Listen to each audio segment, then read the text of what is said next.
Hello, and welcome to the 150th episode of Movie and TV Talk.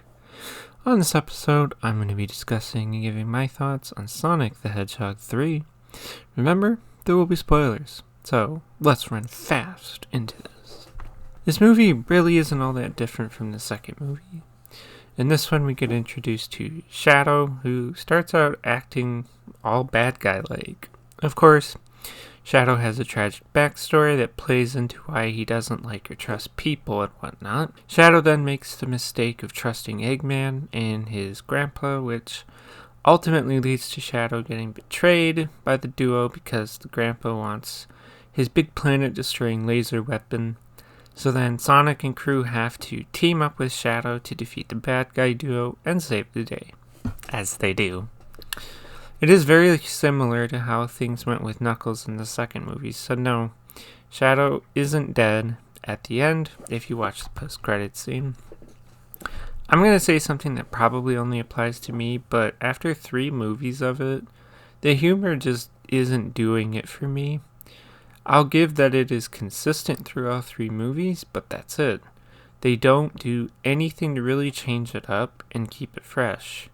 Especially with the stuff between Eggman and his grandpa, just made things get even more stale quickly. And no, the laser dance room part is not as entertaining as people make it out to be, in my opinion. I'm glad that Shadow got all the characterization in the movie because no one else really did. He was the only one to show any growth or change, and that was it.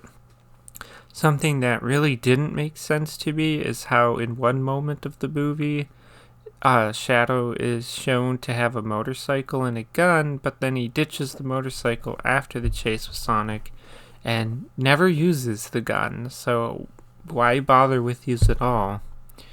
I think I'm just not the audience for these movies, as all of them feel like they're targeted for a much younger audience. Even though there's a moment where the 2 human characters say out loud that the 90s were the best decade, like, yeah, you're not pandering to that generation here. They did tease at the end something more with Amy showing up, but I don't think I care enough to see more of these movies. Plus, Eggman is the only one who actually died in this movie, or who you thought actually died. They fake you out for a second, then, he's actually done. He's definitely done. Same can't be said for Shadow. They gave us the fake out, but then show him still alive in the first post-credit scene, making the fake out pretty pointless. Also, those 2 human characters were out of like 70% of the movie, and then had to had to be used somehow towards the big climax of the movie. I don't know.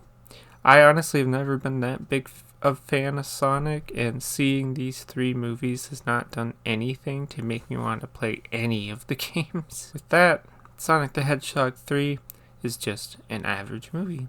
And that's going to do it for this episode, so if you like this kind of content, feel free to subscribe. Thank you for listening, and goodbye.